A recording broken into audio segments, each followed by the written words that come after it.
I'm going to go ahead and get started just to be conscious of everyone's time. Good evening, everyone, and welcome to District 97 Virtual Town Hall, Remote Learning 2.0. Today is Monday, July 27, 2020.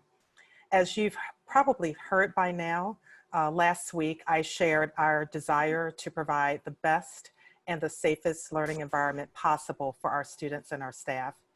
And while we would love to bring our students back in person, even for a portion of the week, I believe it now makes the most sense for District 97 to focus our efforts towards planning a remote-only option, at least for the start of the year, the first trimester, then evaluate over the course of the first trimester. And of course, we would continue to develop our hybrid plan to prepare for an eventual safe return to on-site learning. By sharing this information with you now, our staff and our families can use the time to prepare for a successful start of the school year. I also believe that it will prevent the possibility of a possible disruption of the instructional delivery should our governor or ISB enact greater restrictions in the coming weeks or months. Amanda, can you go to the next slide? Thank you. Just for a quick recap of the July 22nd board meeting, I shared at the time that we would continually be looking at our COVID-19 data for our region and also for our local community. As you know, our governor has instituted a mitigation plan. And in looking at the plan, there are 11 regions. We are in region 10. As of today, our region has actually hit one of the thresholds for the 7-day sustained increases in COVID-19 positivity rates. As well, for our region, we see that hospital admissions are steadily increasing, and the threshold for medical surgical beds and ICU beds are really close to the benchmark level. Next slide, Amanda. And then specifically in Oak Park, I shared at the July 22nd board meeting that we were looking at this data as well. And again, we continue to see our rates, both the 7-day and the 14-day rolling averages, steadily increasing. So for this evening, next slide, we were asked to have a town hall where we could receive from you questions that you have about our remote learning. So after a very brief mini lesson, we are spending the majority of our time answering the questions that came in from you. So to start us off this evening, I'd like to welcome both our Chief Academic and Accountability Officer, Dr. Ebony Lofton, and our Senior Director of Technology, Mr. Michael Ahrensdorf, to begin the mini lesson on remote learning. Ebony and Michael, you can take it from here. Thank you, Dr. Kelly. So our team is super excited to share a quick summary of our remote learning plans based on the questions that we've received to date. So in order to get us started with our learning objective, I'll hand it over to Michael. All right, thank you, Ebony. So the objective today is to share what a remote learning experience will look and feel like for our students and parents in the remote learning as we start the fall 2020. So we'll go through a few options and again review from our meeting a few days ago. Go ahead, next slide. Thanks, Michael. So as we know, we moved rapidly to a remote learning model in the spring that heavily relied on our state guidance. ISB, or the Illinois State Board of Education, has since revised that guidance, and we're moving forward with some pretty significant changes. There will be prescribed asynchronous and synchronous instruction, which we'll outline shortly. Michael will discuss daily student schedules. Feedback and grading will align with our pre-closure practices, and we will implement assessments that can be delivered remotely to assess the extent of COVID-19 related learning loss and to ensure progress monitoring throughout the remote learning period. Next slide.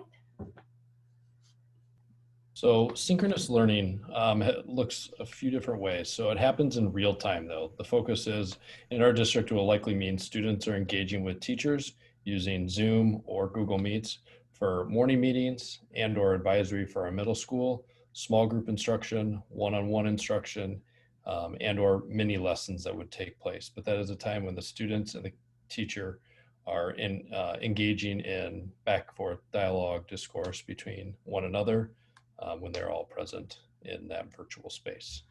Go ahead, next slide.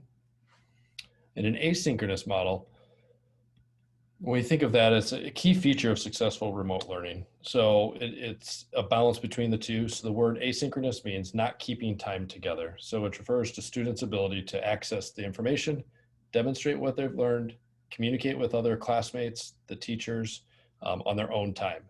So being able to allows for the flexibility for our learners to be able to easily accommodate different learning styles. So our students can learn in the different types of features, but can apply their best fit model for them in that model when they're not connected at the same time with our teachers.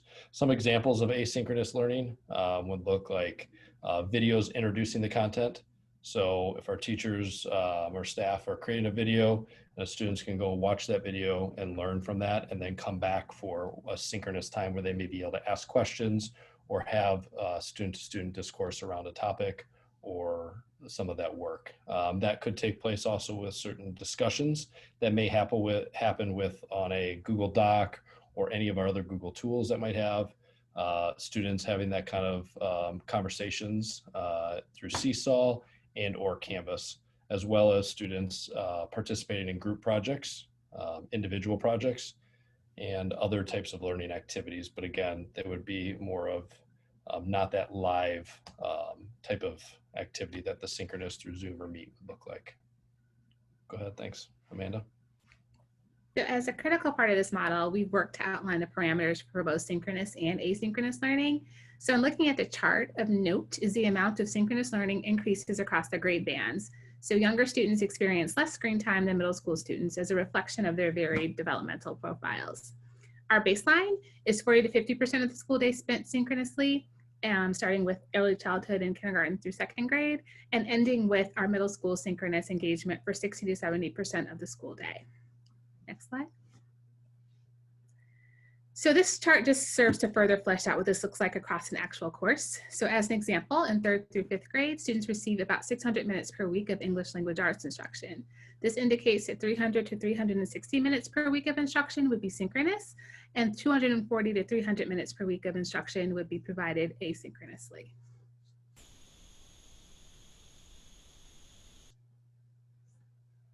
And then when we look at the next two slides, we'll go through are looking at what a daily schedule could look like at the elementary level as well as at the middle school level.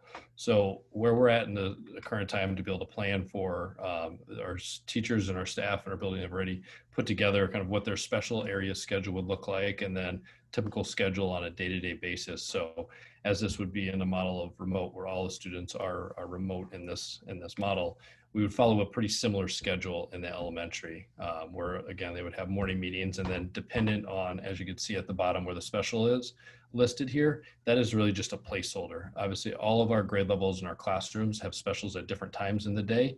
So again, that wouldn't always happen at 2 to 3, but again, it's just a show where it could look like throughout the day. And again, going back to what Ebony shared about synchronous versus asynchronous, in each of these academic areas would follow similar the minutes that would follow with that, but throughout the day in the different areas. And then for the next one, can you go ahead and flip to the next slide? For middle school, again, this is one option that we're looking at right now, would be able to, again, follow a very similar schedule. So looking at the weekly advisory to start out the day, and then going through the typical schedule that a student in middle school would have. Again, a note at the bottom, we're continuing to look to refine and innovate around what the schedule is and what to best meet our students and staff learning needs. So that's something that we're continuing to work through with kind of refining that and putting a specific one out to everyone. But this is one option that we're currently looking at, just again, taking the elementary middle school schedule on site and doing that similar for the remote and following a similar plan and schedule. All right. As we think about the implementation of a robust remote learning experience, I'm really excited to welcome some of the summer program coordinators that supported and are supporting our summer program cycle that just ended and our virtual Step Up summer program going on currently, as well as members of the Teaching and Learning District office team. So each coordinator led a different program. So Arnetta Thompson was our 5th through 8th grade summer launch coordinator. Anna Kenneman coordinated the summer middle school math enrichment program and is also coordinator for our virtual Step Up program. Faith Harris coordinated the Summer Launch Elementary program and is coordinating our virtual Step Up program. Laura Reeves was our extended school year program coordinator and is also a coordinator for the virtual Step Up program. And Michelle Studbeck coordinated our early childhood summer program. Donna Middleton is our Senior Director of Student Services. Tracy Ham is our Director of Student Services, and Faith Cole is our Director of MTSS, or Multi-Tiered Systems of Supports. So excited to hear from the team, and I'll hand it over to Michelle and Faith to discuss program structure. Thank you, Ebony. So as Ebony said before, I was the coordinator for 1st through 4th grade for summer launch, and I'm currently the July afternoon coordinator. And so summer launch and Step Up are very similar. Summer launch was 4 hours and Step Up is 3 hours, but the structure still remains the same. So each day, the students start off in morning meeting, and this is a time for them to build community.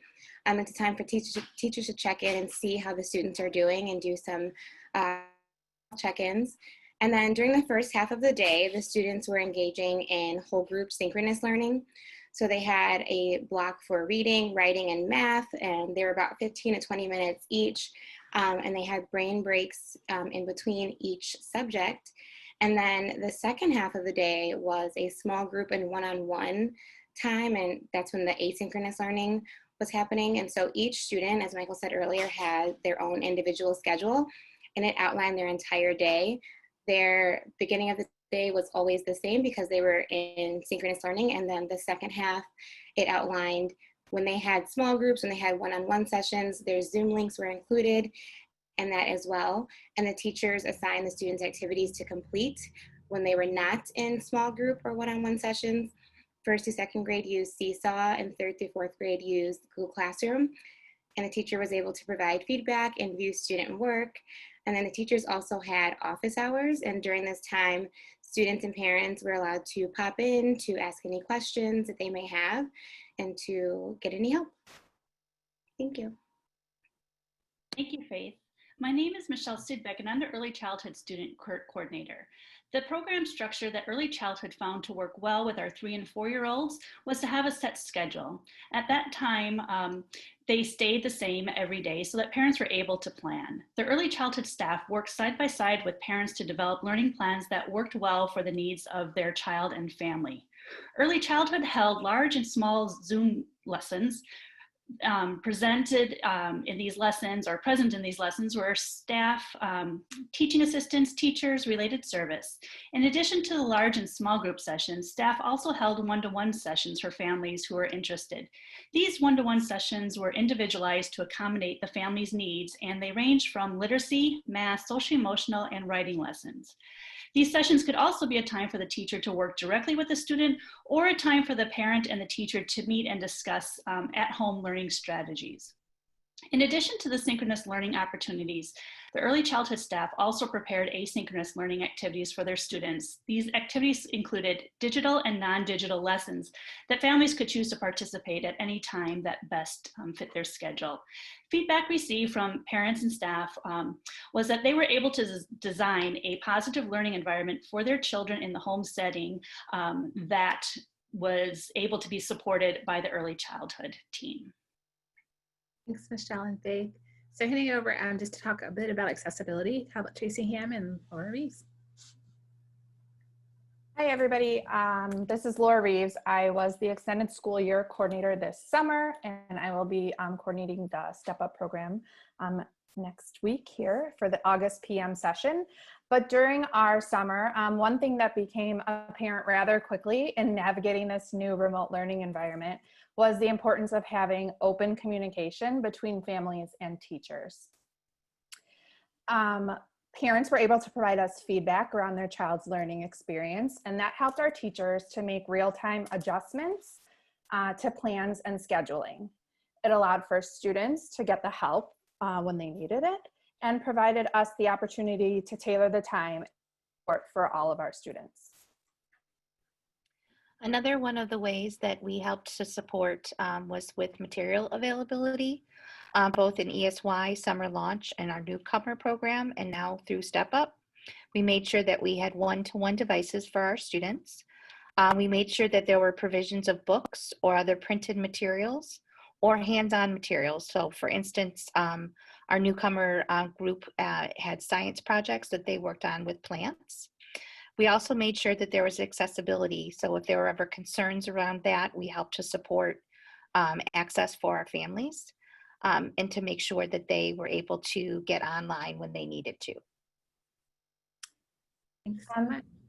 Through the synchronous learning this summer, we were able to provide both whole group and small group instruction live, utilizing breakout sessions via Zoom. We also utilized small group breaks that were built into our schedules to help maintain engagement, especially with our younger learners. Lastly, enable for accessibility purposes, being able to differentiate our content. We made sure that we were using a variety of methods. Either we were providing things verbally, providing visuals to support, or even some kinesthetic supports with our OT, speech, and APE programs this summer. Lastly, we were able to break down the materials in teachable moments, depending upon age and grade level, so that we made sure that we were maximizing that engagement for our students. Lastly, we also helped to support with teacher assistance when needed for engagement and attention for some of our students. Thanks, Sue and Laura. So just to kind of share some of the professional learning that we engaged in, if I can turn it over to Anna, Tracy, and Faith. Hi everyone, my name is Anna Kinnaman. So as far as professional learning was concerned, all teachers and coordinators participated in several days of professional development prior to the beginning of their program starting. So during this time, all summer staff attended a professional learning session hosted by Lisa Westman, which focused on best practices for online learning.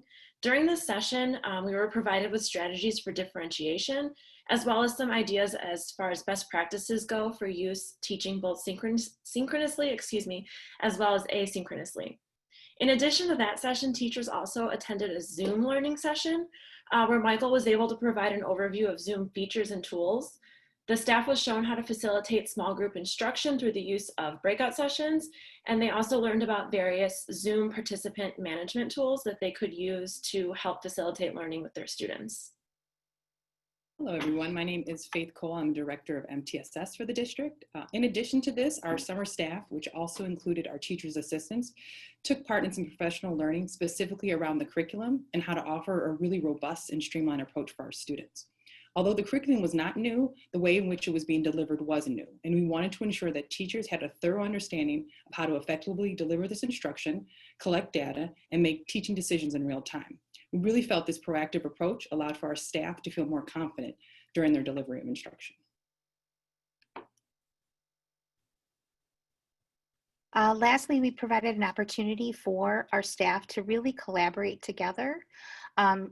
In our curricular programs, we had grade levels talking, our elementary team that were supporting some of the curricular work were able to talk together, discuss the ideas of what was happening, and really be able to dig into some of the content.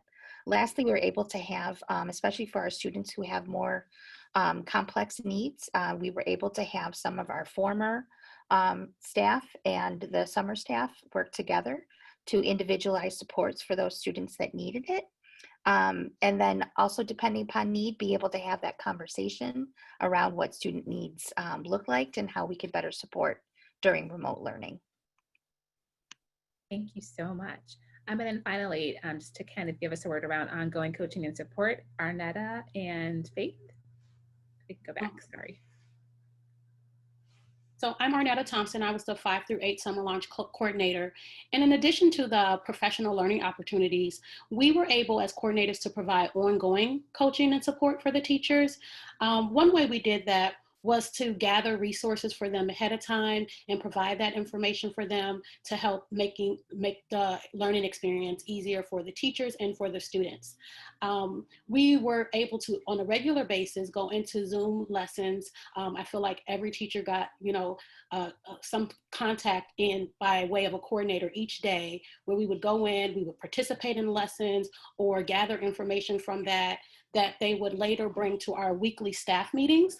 We had staff meetings weekly so that we could share information about the program, kind of troubleshoot things that were coming up, and provide resources moving forward so that the teachers felt comfortable and prepared to continue engaging our students with remote learning. Particularly in 5 through 8 summer launch, we were able to work with the company Have Ed, who provided our STEAM activities. They provided training for the teachers in addition to materials for the teachers so that they were able to engage with the children and practice some of the experiments that the kids did ahead of time and while the students were participating in the activities as well. So my focus really was to support our site supervisors, Faith Harris and Arnetta Thompson, throughout this process. And kind of Arnetta already alluded to it, but because of the robust support, typically teachers had one of us in their classrooms every single day. And so what that really allowed for us to kind of offer support, feedback, but encouragement in real time as well. But more importantly, we were able to see how the program was coming together and then what adjustments needed to be made. So we were looking for themes and trends, and then we would come together as an admin team, kind of work through our thoughts and then bring those thoughts back to the staff during the staff meetings. And then we use this information to continue improving our 4-week program. And then the feedback we receive from our families, we use that information to really kind of develop our Step It Up program. One of the most exciting things I would say about this level of support is the amount of growth that I got to see not only for our students, but for our staffs and also for our leaders throughout this process. The teachers they were when they began this process was not the teachers they were when they finished the process 4 weeks later. Thanks so much, everyone. And then we'll go to the next slide. That was awesome. So finally, we also want to ensure that we are providing ongoing and consistent feedback to students that grading mirrors our pre-COVID-19 practices. So common assessments that could be administered remotely will inform us of the extent of the COVID-19 learning loss, if any, that students experienced upon their return to school. So this kind of suite of common assessments will also allow us to monitor student progress closely. And we'll use them alongside teacher expertise to determine if students need additional supports, and to also use that information to provide academic and behavioral interventions as appropriate. And at this point, I'm pleased to be able to turn the floor over to one of the co-presidents of the Oak Park Teachers Association, Hannah Boudreau. Thank you so much, Dr. Lofton, and thank you everybody for joining us tonight. It's good to see such a good turnout. So on behalf of the Oak Park Teachers Association, we'll read our statement. So while we all miss our students and would like nothing more than to have them at school with us and in our classrooms, we recognize that a remote learning plan start to the 2021 school year is the safest and most equitable option for all stakeholders at this time. We also recognize that there will still be many items that will need to be bargained regarding the remote learning plan. However, the Oak Park Teachers Association supports the administration's plan for remote learning. We are committed strongly to working together to provide a robust and engaging remote plan that will provide rigorous curricular experiences, both synchronously and asynchronously, strong supportive social and emotional development, opportunities for one-to-one and small group virtual instruction and support, and space for students to connect with each other socially. We are absolutely dedicated to continuing our work on the remote learning plan alongside our district administration and other stakeholders to provide the most equitable learning environment for each and every one of our students. We thank you all for your support as we are truly in this together. Thank you so much.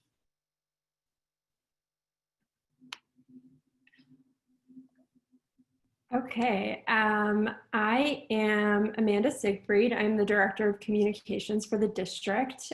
So we're now entering the Q&A portion of our meeting.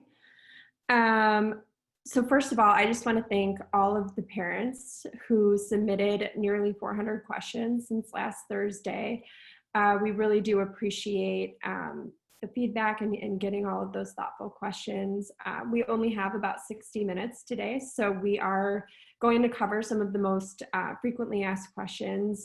The rest of the questions we'll try our best to cover in future communications, an FAQ that we'll be putting together on remote learning. And then the other thing I wanted to say, no, we're about maxed out on this particular session, but I am going to prioritize making sure we get this recording out early tomorrow morning. So, you know, for any parents that may be trying to get in, if anyone's in contact, just let them know. We will get this recording out as soon as possible tomorrow.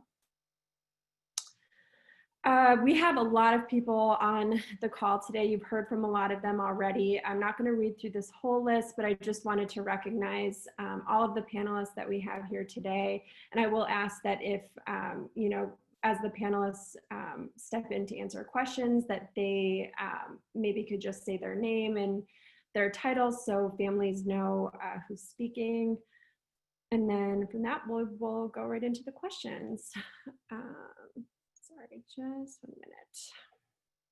Okay, so for the first couple of questions, we invited a representative from the Village of Oak Park to speak to the current status of COVID-19, which, as Dr. Kelly mentioned, was one of the driving factors of our decision to shift to a remote learning start for the school year. So to answer these questions, I'm going to turn it over to Joseph Terry, who is the Deputy Fire Chief for Emergency Medical Services and Infectious Disease in Oak Park. So Joseph, if you could speak to what the current status and trends are around COVID-19 in the Village of Oak Park. Absolutely. Good evening, everybody. Amanda, thank you very much. Dr. Kelly, thank you very much for allowing me to come out and share some information that we have. In terms of the current status, if people aren't familiar, the Village of Oak Park has its own state certified health department. And this is very important because it allows us to get very current information. We update it regularly. Monday, Wednesday, Friday, the village actually sends out a report. As Dr. Kelly had shown earlier, one of the items is shown is the 7-day and the 14-day running rate. And this is very important because as these trends develop, as we get new information, new data, we can kind of see what's going on. You know, unfortunately with this novel virus, there's a lot to learn. And we get together regularly with all stakeholders to try and figure out the best plans to get everybody back to what is normal, you know, in the safest way possible and as quickly as possible. So what we have through today is we have 431 confirmed cases in the Village of Oak Park. Some concerning items, like Dr. Kelly said earlier, was the 7 and the 14-day trends are going up. And that also mirrors the state. Our 7-day trend is 4.9, and our 14-day trend running rate is 3.9. So you can see within the last week, you know, we have gone up quite a bit. As we drill down into that information and something that's very relevant to this conversation, and all parents really, is we are seeing the younger in our town are beginning to test positive. You know, and something that we look at is these are not necessarily asymptomatic, but these are sick children that the parents are taking to the hospital. So just since July 1st, we've seen a 9-time increase in positive children. And when I say children, I'm saying 5 through 19. So that pretty much covers all school-age children. So prior to July 1st, the positivity rate for these individuals 5 through 19 was about 2.9%. As of July 1st, it's over 18%. So if that trend continues, it's definitely something that needs attention, and we need to figure out ways and continue to work together and communicate about what the best possible situation is, not only for our children, but for extended families in the entire village. So again, trending up, like Dr. Kelly said, and we continue to watch it every day for all segments of the population. Okay, and going off of that, can you speak to, are schools considered congregate settings, and what are some of the challenges of managing the risk of transmission in these settings?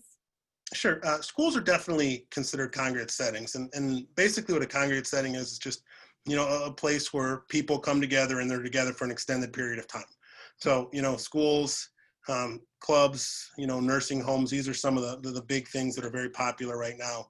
And the challenges are many. and they're age specific. So, the younger kids that are in the schools that are being educated, time and distance is what is going to prevent the spread of COVID.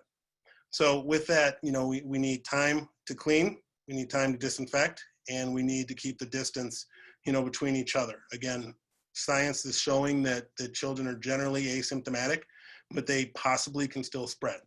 So as we learn more about this disease and what's going on, we have to rely on what we do know now and time and distance. So the risks for a first grade class are very different than the risks associated with an 8th grade class. But what we have to rely on is the science of being able to keep people separated. And that's definitely a challenge in a school. They've been cooped up all summer, haven't seen their friends, and then all of a sudden they may have an opportunity, but we have to recognize, what's best for everybody, because it's not just the children. We also have to look at the employees, the staff, and what can go on from possible spread in the schools. Great, thank you so much. Absolutely. How and when will the district determine plans for trimester 2? Is it possible we could shift to hybrid learning? I think Dr. Kelly is going to take this question.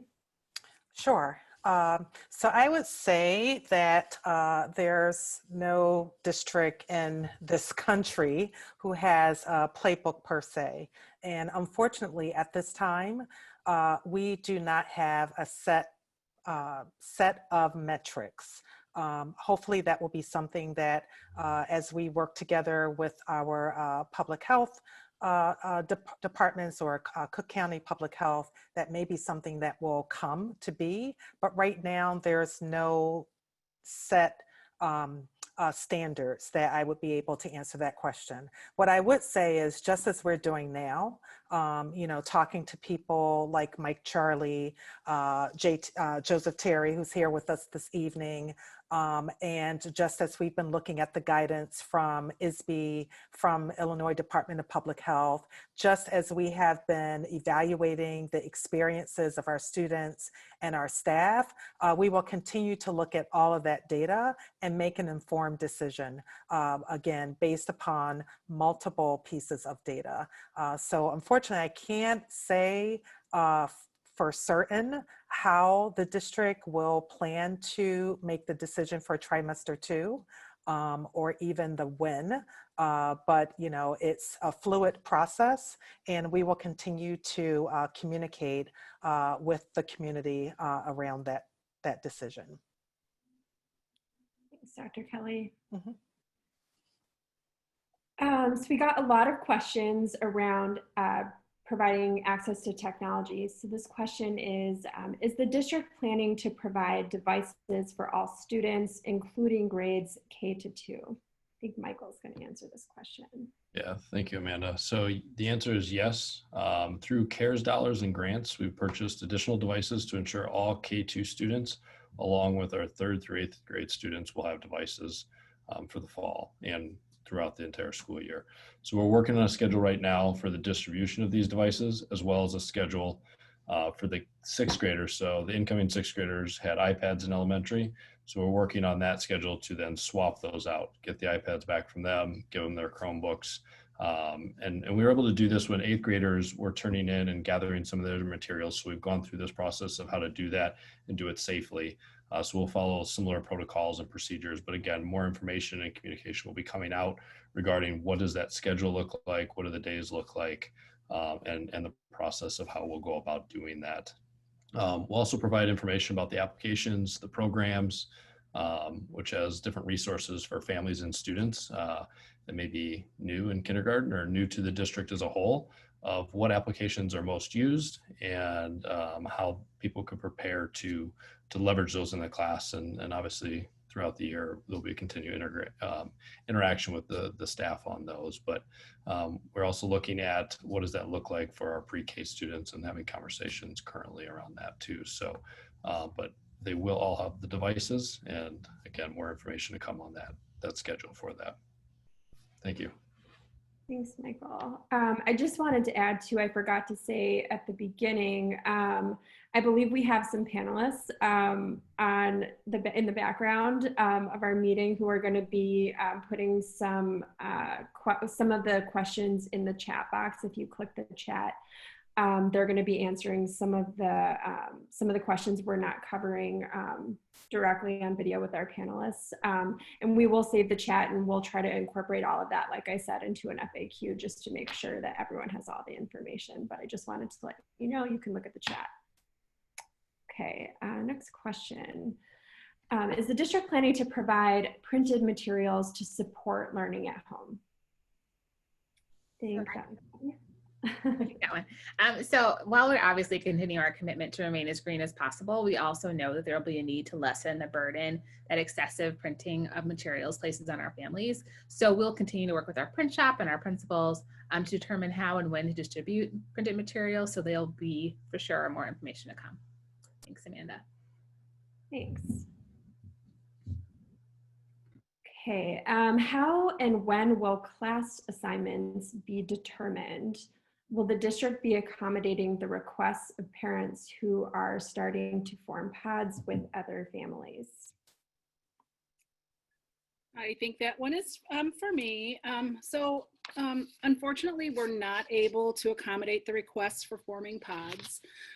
As you may recall, it seems like so long ago, in April, we sent out a request to families on our student profile to garner some information to complete our class lists, and our teachers use that as well as what we know about students to really create balanced classrooms. In doing so, creating pods would impede our goal and our commitment to creating those equitable classes.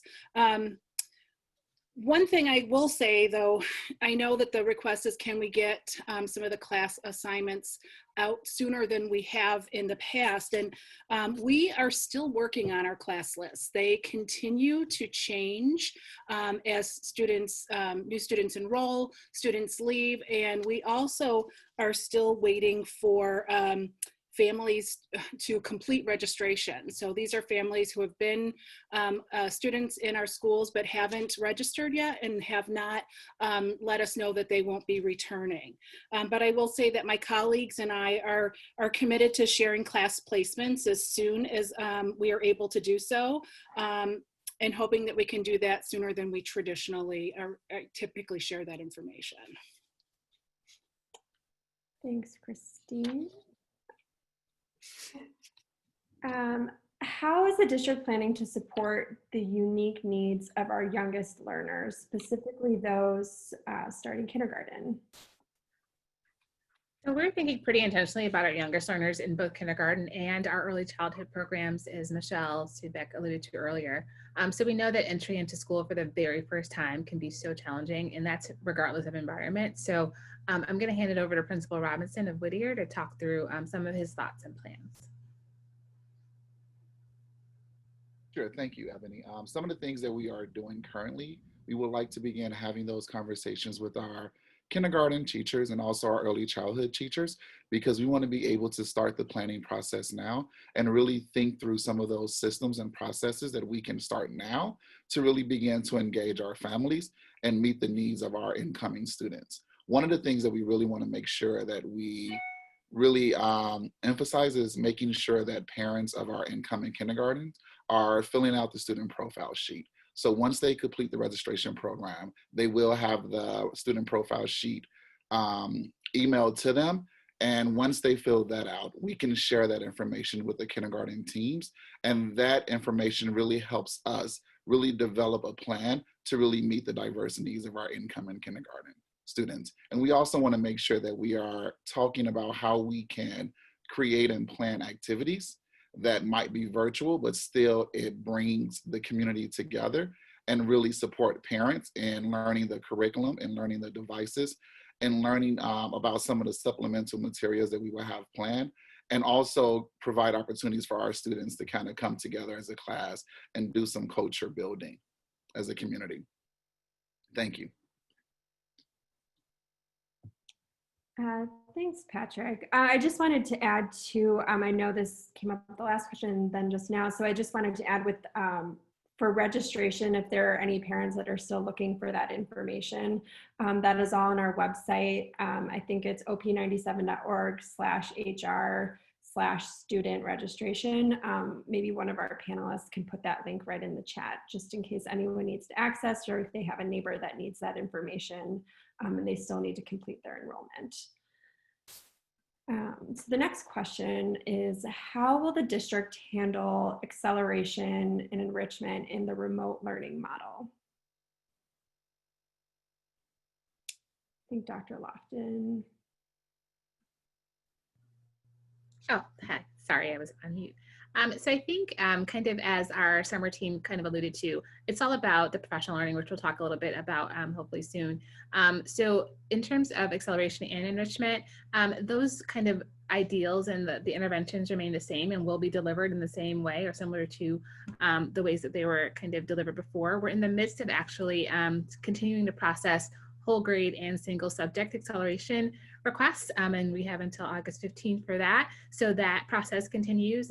We've worked with our school psychologists to deliver those some elements of those tests remotely, so that will continue. And so a lot of kind of what the training is around is differentiating from all levels. So we will continue to make sure that in our classrooms and with our enrichment specialists and with our interventionists, that we will continue to make sure that we're providing those supports to students who need them. And then also kind of continuing to have those specialists consult with our teachers as a whole to move that work forward. Thank you. How will the district support students with IEPs or 504 plans? I think we have Donna Middleton available. Yes, I am. Hello, everyone. I am Donna Middleton, Senior Director of Student Services. And the answer to this question is really dependent on the student's individualized education plan. Each student's goals, services, and accommodations drive the support that they're entitled to under the Individuals with Disabilities Act or IDEA. Our department and district recognizes that remote learning has been hard, especially for students with IEPs and their families. And the most important thing is that we prioritize our students' needs and that we keep communication lines open. One thing we know is that what works for one doesn't work for all, and students and their current circumstances vary. It is important that we continue to tailor our support to individual student and family needs. Again, communication will be critical to build on our students' strengths and address their areas of concern. In partnership, some of our staff and parents, we developed a special education guidance document that lists recommendations for meeting the needs of our students when experiencing the various learning models of whether that be in person, hybrid, and remote learning. And we are grateful for that, for the collaboration. And we plan to use this guidance to address the unique needs of our students who receive special education as they return to school. We are going to have our next parent support group meeting on Monday, August 3rd at 6:30 p.m. And I do look forward to seeing everyone. And then as far as 504 plans, they are not part of special education as they're governed by different laws, but the end goal is the same. It's to provide the support that students need, and staff will be reviewing those plans developed for individual students and affording them the accommodations needed. Thanks, Donna. The next question is, how will the district support students who receive Tier 3 support? Hi, everyone. I'm Sarah Mendez. I'm the principal at Hatch. And as we plan for meeting the needs of our Tier 3 students, the first step is that continued commitment to differentiation within our instructional practices. So ensuring that as we're planning for remote instruction, we're considering the needs of all students and making sure that we are creating access points for each type of learner. The next piece that we are looking at is that individual outreach to students and families to ensure access and supports that are tailored to the needs of each individual student and that family. We're also looking at individualized interventions and academic supports, just as students would receive as though they were in person, but making sure that they're still receiving those supports that are delivered virtually, and making sure that each child is getting what their particular plan entails. The other piece is then progress monitoring and checking on each student's growth and also their engagement. And when we see any issues with either growth or engagement, that we are redesigning the plan and making sure that we're addressing whatever those needs are calling for. We're looking at regular check-ins with support personnel. So depending on each student and what their needs are, our support staff are available to ensure that they are getting that support that they need. And regular social emotional learning supports and interventions as needed as well, in addition to the Tier 1 instruction within the social emotional learning curriculum. My name is Faith Cole. I'm the director of MTSS for the district. So one of the things that we're also being very mindful of is a lot of the data that we collected was actually from winter of 2020. And we know each and every one of our students' learning profile has changed, in some cases very significantly. So we're going to be using this information as we meet with students in the fall, as well as programs over the summer, to really make sure that we are meeting students where they're at. We understand that adjustments are going to have to be made accordingly, but we look forward to working hard to making sure that every student is getting what they need. Thanks, Faith. The next question is, have all staff completed training designed to improve remote learning? How has the district supported professional development since the spring of 2020? So I could take that one. In the spring, staff members engaged in professional learning around best practices in the delivery of remote instruction and leveraging technology to support student learning. And that learning continued into our last Institute Day on June 5th. During our summer school programs, as discussed earlier, our teachers received additional professional learning. So the Professional Learning Committee, which is comprised of a number of district staff members, worked this summer to use the results of the needs assessment that we completed in June to drive the professional learning plan for summer and fall. So we have continued to offer our typical summer offerings remotely, so classroom management training, curricular training, and we'll roll out professional learning specific to remote learning in the next few weeks for those who'd like an early start, as well as during our Institute Days at the start of the year. Thanks, Dr. Lofton. How will building leaders support teachers with remote learning?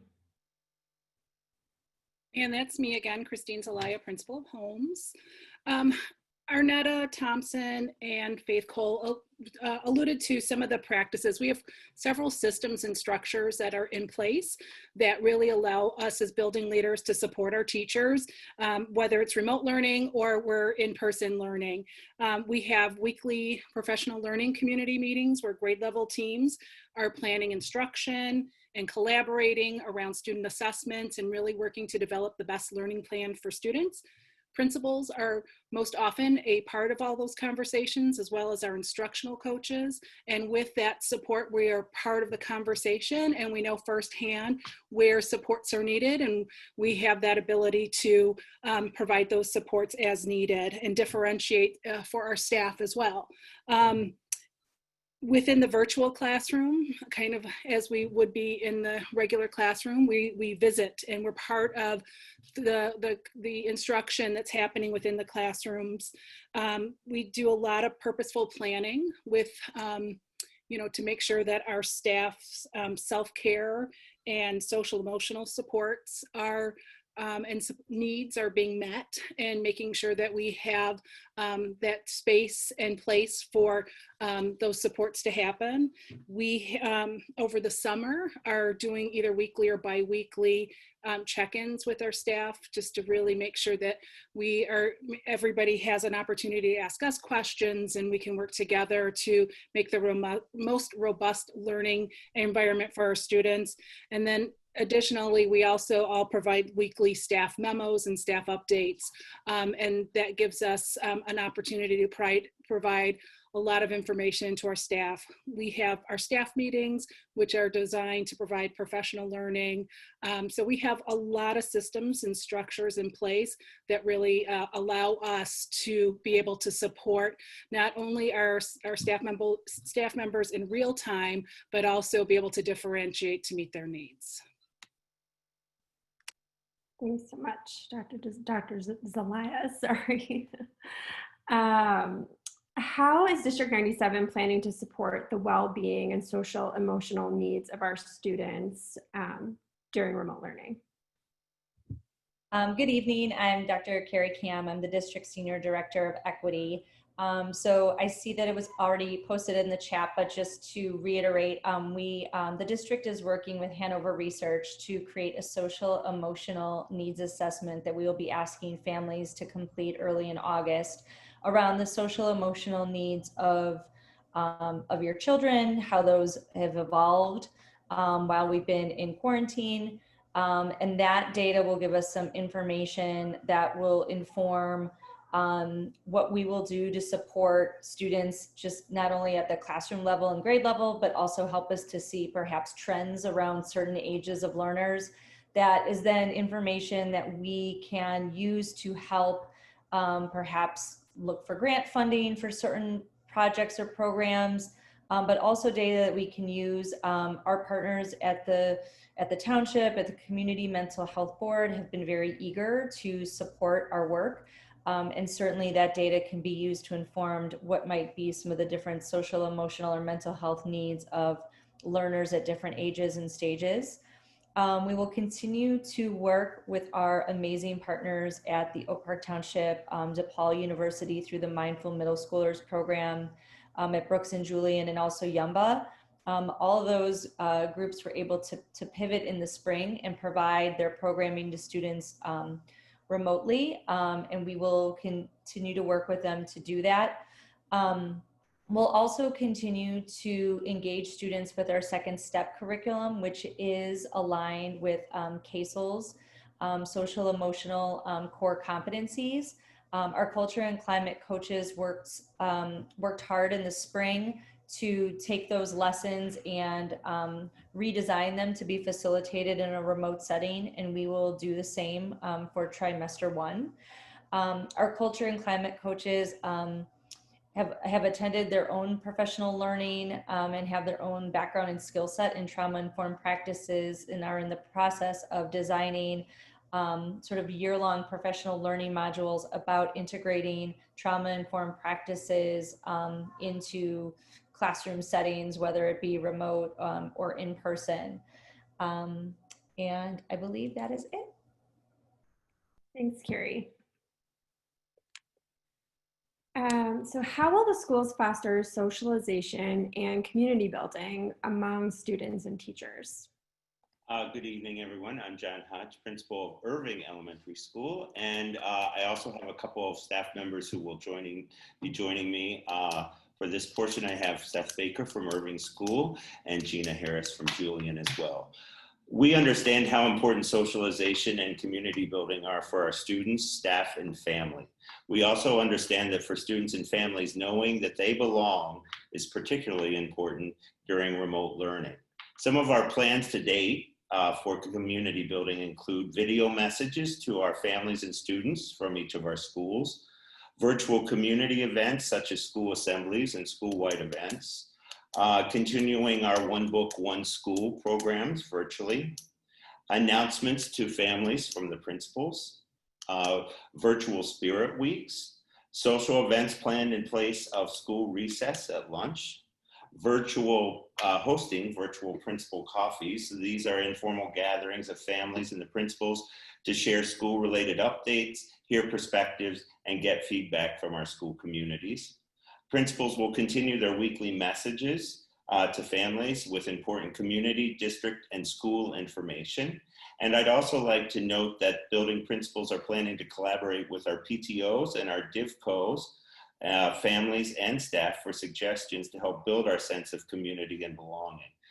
We are thinking about assessing parent needs and coordinating virtual social events for parents as well. So now I'll turn things over to Mr. Baker to talk about community building and socialization from a classroom perspective. Hi, thank you, John. My name is Seth Baker. I teach 5th grade at Irving. My wife teaches kindergarten at Whittier. So this past spring, we spent a lot of time on Zoom meetings with students, and this summer, spending a whole lot of time planning for the fall. The focus really will be to make and maintain connections with students and families. There's 4 basic parts to this. For me, the first references that previous slide.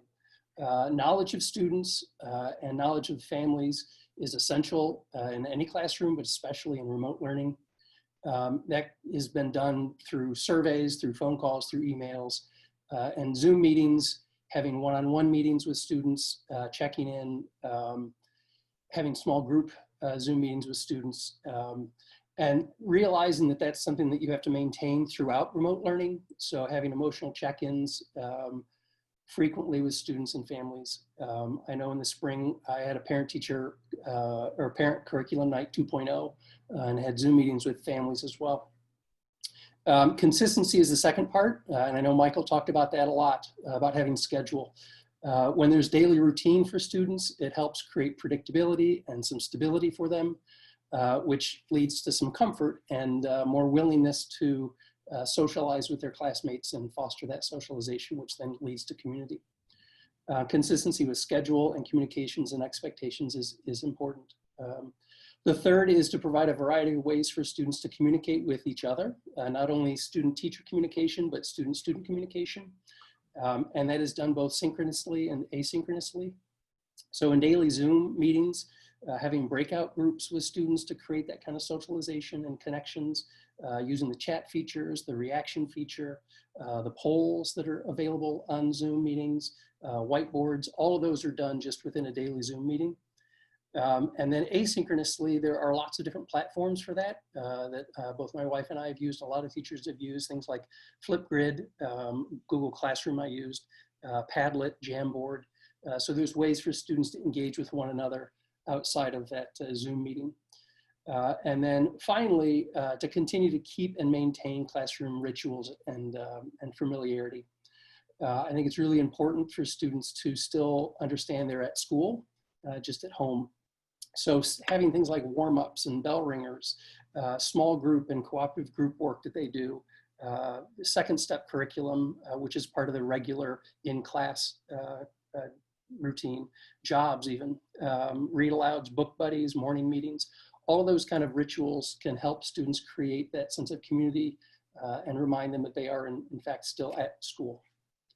Thank you. Thanks, Mr. Baker.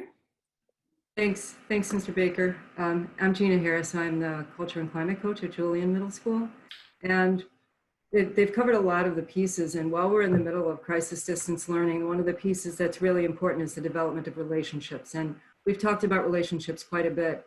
The Culture and Climate coaches specifically have been having a lot of conversations about how do we support educators in building and developing relationships virtually. So through some of the trainings that we've attended, as well as the work that we've all done individually around circles, around how they foster and build and develop community, utilizing some of those practices to really tighten that up so that everyone knows that their voice is valued and appreciated in the spaces that they're in, and that they feel heard and seen, and that they have the supports that they need. The relationship piece and the community partnerships that we have with the schools, further developing those, as well as ensuring that we're building those relationships with the families. So we do this in a number of ways, and what we're looking at doing, some of the things that we're thinking about continuing would be some of the come together events that we've done that would be community-wide building, but specifically in classrooms, supporting our educators and our education professionals and really understanding what it means to develop those relationships on a deeper level by using circle processes. Thanks, Amanda. Thanks, Gina. How are schools going to ensure that families stay engaged and informed during remote learning? I believe that's me, Patrick Robinson, the principal at Whittier, and also I have my colleague, April, principal over at Brooks. Our colleagues, did a really good job with answering this question before with some of the events that we're looking to do. But even as a principal team, we have learned and reflect on some of our experiences from the spring and really came together to really discuss how can we continue to improve that communication between school and home. One of the things that we talked about is continuing our weekly messages to families, just keeping them updated and informed on changes, things that are happening throughout the district and also within our school. Also, we want to make sure that we're using and looking at attendance data. So we will continue to take attendance and look at that data to identify, are there students and families that we have not heard from, that are not engaging in the Zoom lessons, that are not participating or turning in.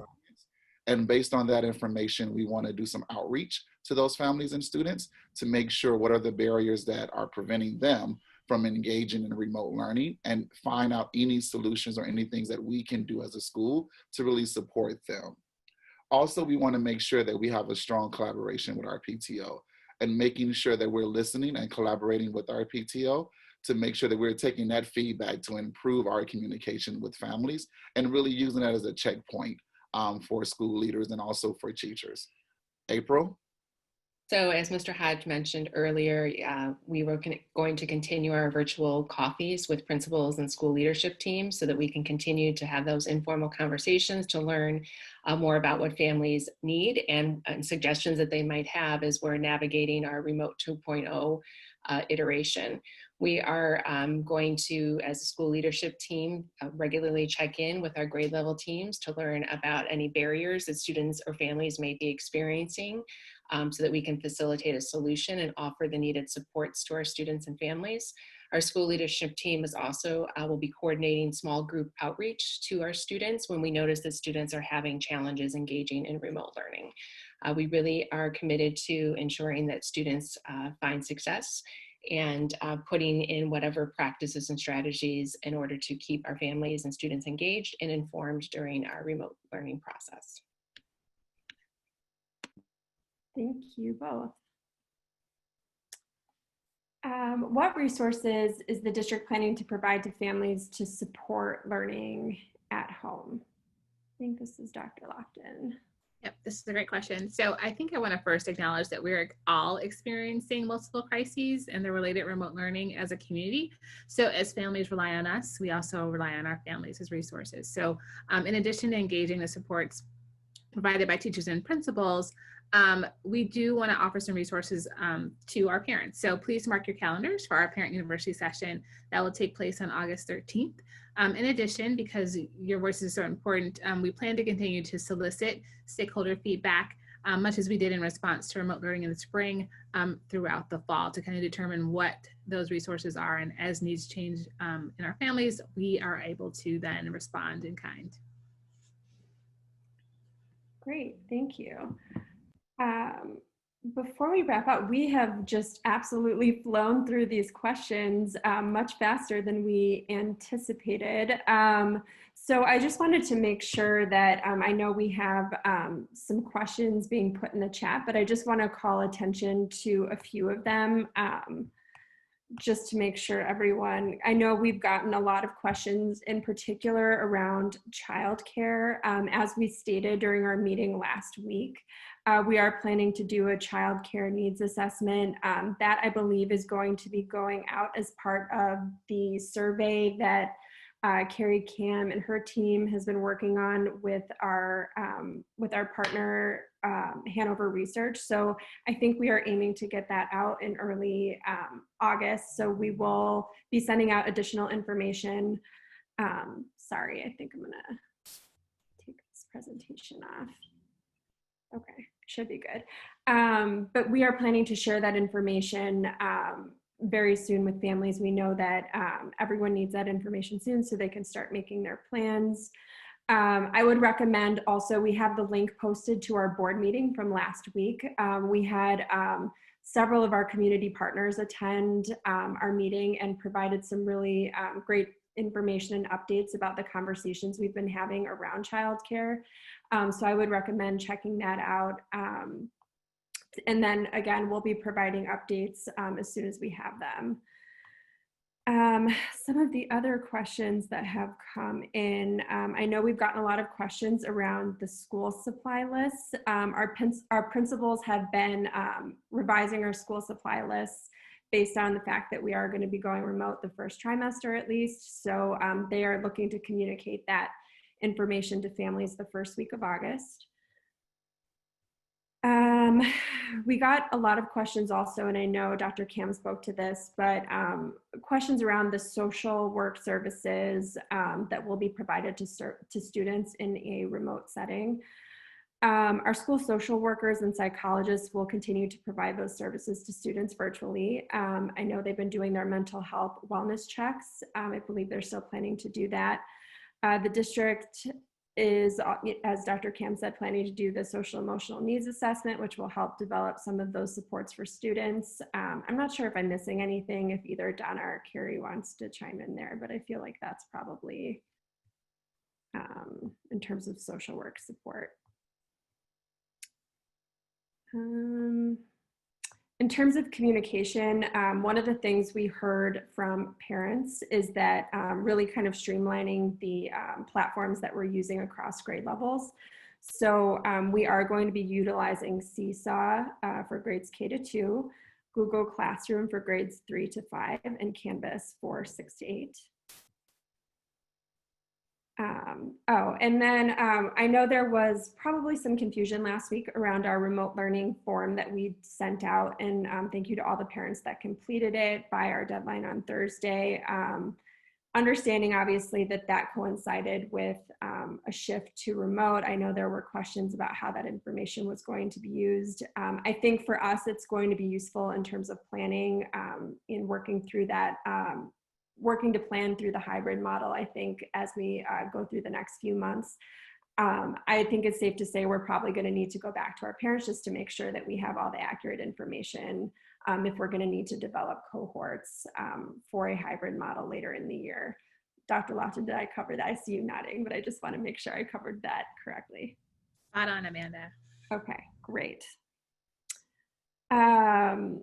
One of the other questions, I know people have been looking for an actual document in terms of a remote learning plan. Our district is continuing to work with our union leaders to finalize and fine tune that plan. As we shared last week, on July 23rd, ISB sent out their updated guidance, which I believe is about 103 pages. If anyone is inclined to sift through that, it's linked on our website and I think probably in the chat. So we'll be crosswalking our plan with the ISB guidance just to make sure that everything's in alignment. I would anticipate that over the next couple of weeks, we'll be working on a remote learning family guide similar to what we shared in the spring, updated with all of our new parameters, I guess, for the fall. So we will try to share that out as soon as possible, definitely before the start of the school year. Let's see, the update for July 23rd, in case anyone missed it, is available on our website. It should be linked in the chat.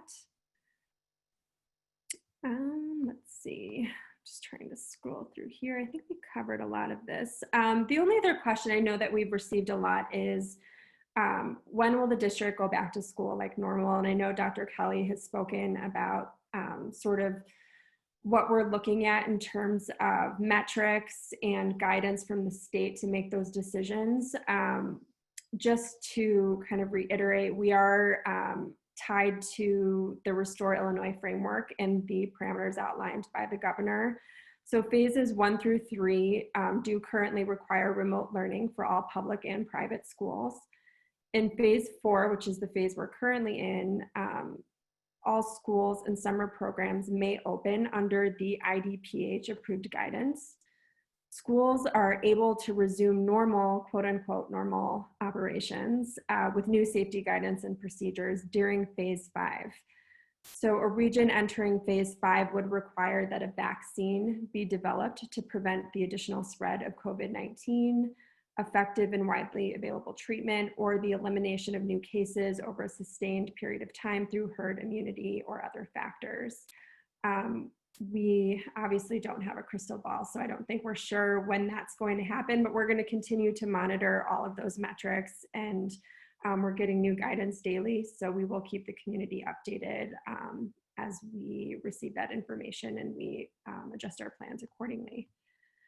And then I think one of the last things I'll throw in, just from a communication standpoint, I know one of the things, in addition to asking about the platforms that we were going to be using, I think was just the call for sort of consistent communication structures around, like for families and students, coming from the classroom, school, and district level. And I think our principals really spoke to that, but I think one of our focuses really will be to make sure that we have consistency in communication. So we'll, from the district level, continue to send our newsletter once a week to families, and then any updates, any pertinent updates as necessary as they come up.